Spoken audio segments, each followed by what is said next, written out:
Kali ini kita mau sama-sama memuji dan menyembah Tuhan serta mendengarkan firman Tuhan. Sudah siap semua? Yang sudah siap, ayo angkat tangannya.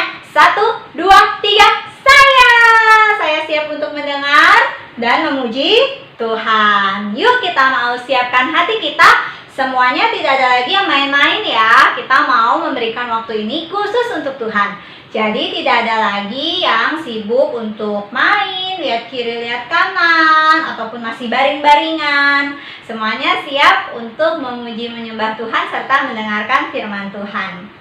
Yuk kita mau mulai, kita mau siapkan hati kita. Kita mau sama-sama nyanyikan Bapa-Ku datang padamu. Semuanya yang sudah bisa, kita mau nyanyi sama-sama ya, dengan suara yang kencang.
Lipat tangannya, tutup matanya.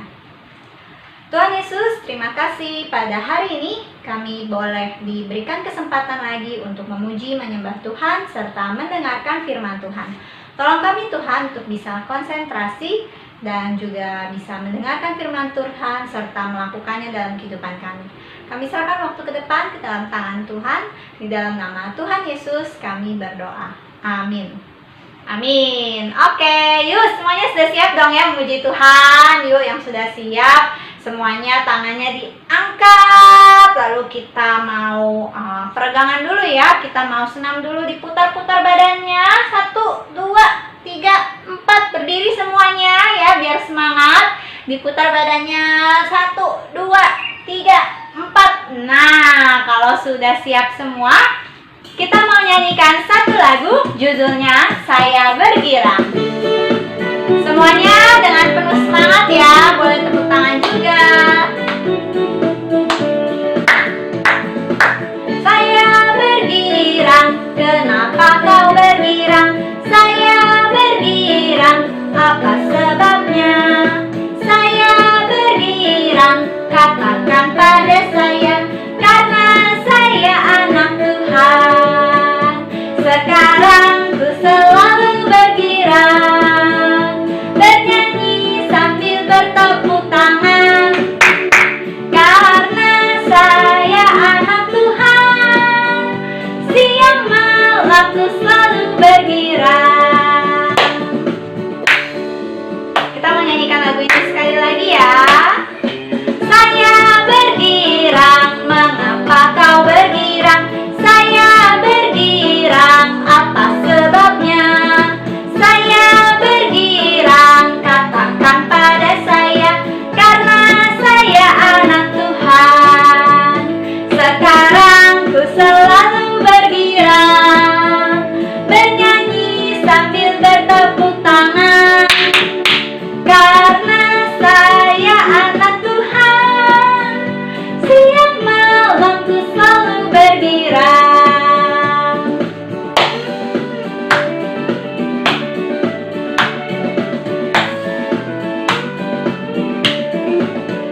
berikutnya kita mau katakan, kita mau kerja untuk Tuhan. Kita mau siapkan tangan kita pakai gaya ya semua. Siap?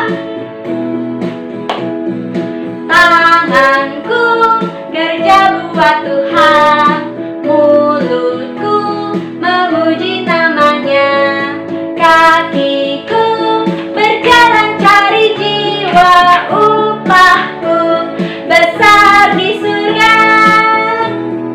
Lagi, tanganku kerja buat Tuhan, mulutku memuji namanya, kakiku berjalan cari jiwa, upahku besar di surga.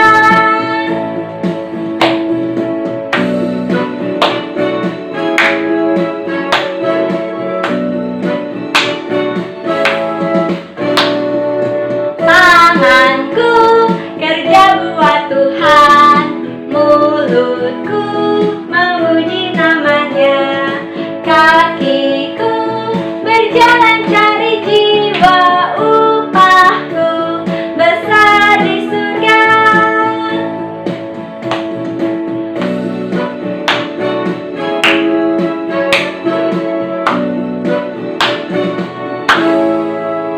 Semuanya kita mau sama-sama nyanyikan lagu ini, Jalan Serta Yesus. Tiap kali ada kata jalan, kita mau ganti arah ya. Oke, kita arahnya ke depan dulu.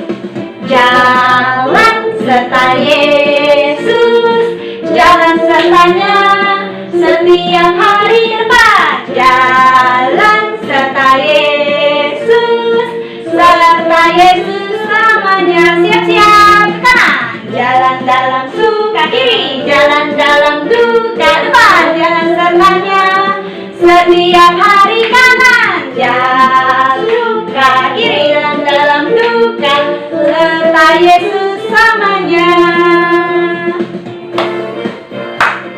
Susah nggak? Bisa dong ya. Kita siap-siap ya, sekali lagi. Jalan serta Yesus, jalan sertanya setiap hari depan. Jalan serta Yesus, serta Yesus namanya. Siap-siap kiri. Jalan dalam duka, jalan dalam duka, jalan sertanya setiap hari depan. Jalan dalam suka, jalan dalam duka, serta Yesus selamanya.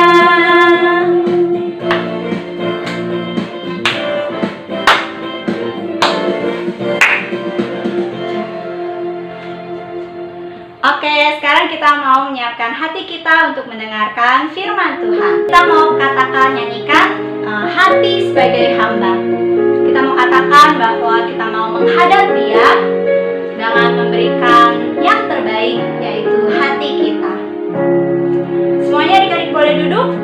Kita mau nyanyikan lagu ini bersama-sama. Ku tak membawa apapun juga saat ku datang ke dunia. Ku tinggal semua pada akhirnya saat ku kembali ke surga. Inilah yang ku punya. Aku sebagai hamba yang mengabaikan setia padamu Bapa. Kemanapun aku bawa, Dia mendengar. Dalam dunia kau berjalan sampai selamanya. Semuanya dengan sungguh-sungguh kita mau nyanyikan lagu ini sekali lagi. Tidak ada lagi yang bermain-main ya. Kita mau siapkan hati kita untuk mendengarkan firman Tuhan.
Yesus, terima kasih Tuhan, kami sudah memuji Tuhan. Sebentar lagi kami akan mendengarkan firman Tuhan. Biarlah Tuhan kami bisa duduk dengan tenang, berkonsentrasi mendengarkan apa yang Cici Sekolah Minggu akan sampaikan. Tolong kami juga Tuhan, supaya kami bisa mengerti firman Tuhan, hati dan hidup kami boleh diubahkan oleh firman Tuhan. Di dalam nama Tuhan Yesus, kami berdoa. Amin. Halo semuanya. Cici yakin pasti semua sudah siap kan untuk mendengarkan firman Tuhan? Nah, hari ini Cici akan bercerita tentang seorang nabi yang bernama Nabi Elia. Kalau kalian masih ingat, terakhir kali Cici bercerita tentang Nabi Elia ini yang ditolong oleh seorang janda di Sarfat. Nah, tapi sebelum itu ya, setelah Nabi Elia ini melawan nabi-nabi yang menyembah dewa Baal, kemudian ketika Ratu Isabel mendengarkan apa yang Nabi Elia lakukan, Ratu Isabel langsung marah. Lalu Ratu Isabel ingin membunuh Nabi Elia. Lalu apa yang Nabi Elia lakukan? Nabi Elia menjadi takut. Lalu dia pun lari. Nah, ketika dia sampai ke daerah Beersheba, kemudian setelah itu dia masuk ke padang gurun. Lalu dia berjalan seharian di padang gurun. Sampai akhirnya Nabi Elia menjadi sangat capek, sangat letih. Lalu sesudah itu Nabi Elia berkata begini, "Cukuplah itu Tuhan. Sekarang ya Tuhan, ambillah nyawaku, karena aku tidak lebih baik daripada nabi-nabi yang sebelum aku." Kenapa ya Nabi Elia sampai berkata seperti itu? Karena mungkin dia sudah lelah, dia capek. Waktu dia sudah melawan nabi-nabi yang menyembah dewa-dewa Baal itu, dia merasa, sekarang dia mau dibunuh. Sepertinya sesuatu yang dilakukan itu tidak berguna. Orang-orang masih sebagian tetap menyembah dewa-dewa. Kemudian akhirnya dia tertidur di bawah pohon. Lalu ketika dia bangun, ada malaikat yang menyentuh dia, menyuruh dia bangun. "Elia, bangunlah dan makanlah." Waktu Nabi Elia bangun, dia lihat di sebelahnya ada roti bakar dan juga sebuah kendi berisi air. Lalu Bapak Elia makan dan minum, kemudian dia tertidur lagi.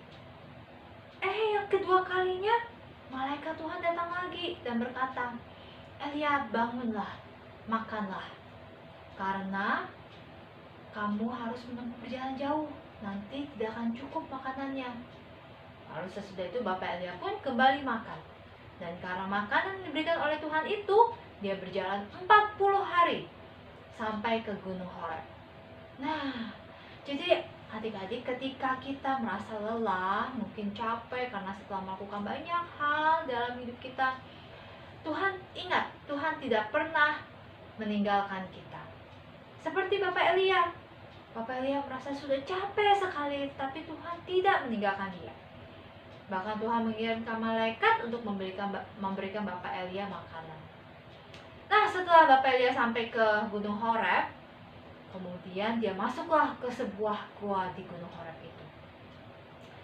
Lalu di dalam gunung itu tiba-tiba dia mendengarkan suara, "Elia, hai Elia, apa yang sedang kamu lakukan di sini?" Kemudian Bapak Elia bilang, "Aku ini sudah bekerja segiat-giatnya untuk Tuhan, tetapi umat Tuhan meninggalkan perjanjian Tuhan, dan mereka menghancurkan mezbah-mezbah Tuhan, bahkan membunuh nabi-nabi Tuhan, dan sekarang hanya tinggal aku sendiri yang hidup." Seperti Nabi Elia benar-benar capek ya. Lalu setelah itu Tuhan berkata, "Keluarlah, karena Tuhan akan menemuimu." Terus Bapak Elia berdiri di mulut gua. Setelah Bapak Elia keluar, lalu tiba-tiba ada angin besar, angin ribut datang yang membelah bukit-bukit dan gunung-gunung. Tapi Tuhan tidak ada di dalam angin besar itu. Kemudian setelah itu datanglah gempa bumi.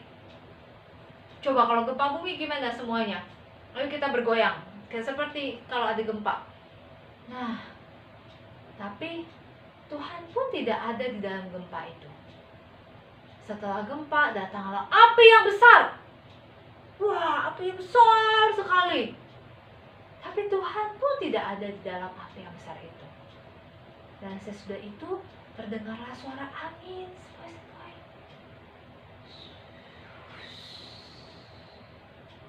Ketika Bapak Elia mendengar bunyi itu, dia langsung menutupi mukanya dengan jubahnya. Kenapa ya? Karena dia tahu Tuhan ada di dalam angin itu. Dan Tuhan datang menghampiri dia. Jadi waktu zaman dulu nih, orang-orang nih, kalau misalnya bertemu dengan Tuhan nih, mereka harus menutup mukanya. Karena apa? Karena Tuhan sangat suci, sangat kudus. Jadi kita ini kan manusia berdosa ya. Jadi kita seharusnya takut kepada Tuhan yang kudus, karena kita tidak layak. Begitu pula dengan Bapak Elia. Lalu Tuhan bertanya kepada Bapak Elia, "Hai Elia, apa yang sedang kamu lakukan di sini?" Kemudian Nabi Elia menjawab lagi, "Aku ini sudah bekerja dengan segiat-giatnya untuk Tuhan. Tetapi umat Tuhan tetap melanggar perjanjian dengan Tuhan. Kemudian mereka menghancurkan mezbah-mezbah Tuhan. Lalu mereka juga membunuh nabi-nabi Tuhan. Dan hanya aku sendiri sajalah yang masih hidup. Dan sekarang mereka juga mau membunuh aku." Tapi apa perkataan Tuhan? Tuhan bilang, "Elia, pergilah, kembalilah ke jalanmu melalui padang gurun ke Damsyik. Di sana kamu harus melakukan sesuatu yang akan kukatakan kepadamu. Dan aku akan meninggalkan 7.000 orang yang setia, yang tetap menyembah Tuhan dan tidak menyembah dewa Baal dan tidak mencium patung dewa Baal." Nah, kalau zaman dulu tuh ketika mereka menyembah patung tuh mereka sering mencium patungnya. Tapi kita bukan menyembah patung. Kita semua menyembah Tuhan kita yang hidup. Nah, jadi ketika Elia dalam keadaan seperti itu, apa yang Tuhan lakukan? Tuhan menyuruh Elia untuk kembali kepada pelayanannya. Kadang-kadang adik-adik, ketika kita melakukan hal yang benar, ada kalanya mungkin kita diejek oleh orang lain. Waktu Cici masih sekolah, Cici dikasih tahu sama guru sekolah minggu, Cici tidak boleh menyontek karena Tuhan tidak suka kita menyontek. Nah, lalu teman-teman di sekolah Cici, di kelas Cici, ada beberapa yang tidak percaya dengan Tuhan. Menurut mereka menyontek biasa saja. Tapi kalau kita anak Tuhan, kita tahu kalau menyontek itu salah. Lalu Cici tidak ikut menyontek. Ada beberapa yang tidak suka. "Kenapa kamu tidak mau ikut menyontek? Kenapa kamu tidak mau kasih tahu jawaban ke saya?" Tetapi karena kita anak Tuhan, kalau kita mau tetap taat sama Tuhan, kita tidak boleh mengikuti orang-orang yang melakukan dosa. Nah, terkadang ketika kita melakukan sesuatu yang benar, kita mungkin tidak disukai orang-orang lain. Tetapi ingat satu hal, Tuhan mau kita tetap melakukan hal yang benar. Meskipun mungkin kehidupan kita akan tidak enak, mungkin ada banyak hal yang akan kita alami, tetapi yang terpenting adalah Tuhan mau kita tetap setia. Nah, ketika kita tetap setia, maka Tuhan akan memperhitungkan itu. Dan ingat, kita semua yang tinggal di dunia ini suatu saat akan bertemu dengan Tuhan di surga. Ketika kita ke surga, Tuhan akan bertanya, apakah kita sudah setia kepada Tuhan di dunia ini? Jadi harap mulai di tahun yang baru ini, yang sudah berjalan selama hampir 2 minggu ini, kita boleh tetap belajar untuk setia kepada Tuhan di awal tahun ini. Mungkin sepanjang tahun ini kita tidak akan pernah tahu apa yang akan terjadi. Kita tidak tahu apakah keadaan akan bertambah baik atau bertambah buruk. Tetapi ingat satu hal, seperti Nabi Elia yang merasa dia lelah, capek, Tuhan tidak pernah meninggalkan dia. Demikian pula dengan kita, Tuhan pun tidak pernah meninggalkan kita. Kalaupun nanti kedepannya mungkin ada beberapa kesulitan yang akan kita alami, kita harus tetap ingat Tuhan setia dan selalu bersama dengan kita. Mungkin sebentar lagi kita akan kembali ke sekolah, kemudian kembali dengan banyaknya tugas-tugas yang ada. Tapi ingat, semua itu bisa kita lakukan kalau kita mau tetap taat kepada Tuhan. Nah, hari ini ayat hafalan kita akan diambil dari Mazmur 42 ayat 2. Mazmur 42 ayat 2. Bunyinya seperti ini. Seperti rusa yang merindukan sungai yang berair, demikianlah jiwaku merindukan Engkau, ya Allah. Coba sekali lagi kita baca ya. Seperti rusa yang merindukan sungai yang berair, demikianlah jiwaku merindukan Engkau, ya Allah. Jadi kalian tahu ketika rusa ketemu sungai, dia merasa sangat haus. Kalau kalian pernah nih, mungkin setelah beberapa jam kalian tidak minum, biasanya kan kita akan merasa sangat haus ya, dan sangat pingin banget minum air. Nah, seharusnya ketika kita merindukan Tuhan, itu pun seperti itu. Jadi ketika kita mungkin merasa lelah, capek dalam hidup kita, ingat, kembali kepada Tuhan, maka Tuhan akan menyegarkan jiwa kita dan memberikan kesegaran. Yuk kita mau berdoa. Lipat tangannya semua, tutup matanya. Ambil sikap berdoa, kita akan berdoa. Tuhan Yesus, terima kasih untuk penyertaan Tuhan di tahun kami yang sebelumnya. Memasuki tahun yang baru ini Tuhan, kami tidak tahu apa yang akan terjadi dalam hidup kami. Tapi kami yakin dan percaya seperti Tuhan yang tidak pernah meninggalkan Nabi Elia. Kami yakin dan percaya juga kalau Tuhan akan selalu bersama dengan kami dan tidak pernah meninggalkan kami. Karena itu tolong kami ya Tuhan untuk tetap setia kepada Tuhan apapun yang terjadi. Terima kasih Tuhan, di dalam nama Tuhan Yesus kami berdoa dan mengucap syukur. Amin.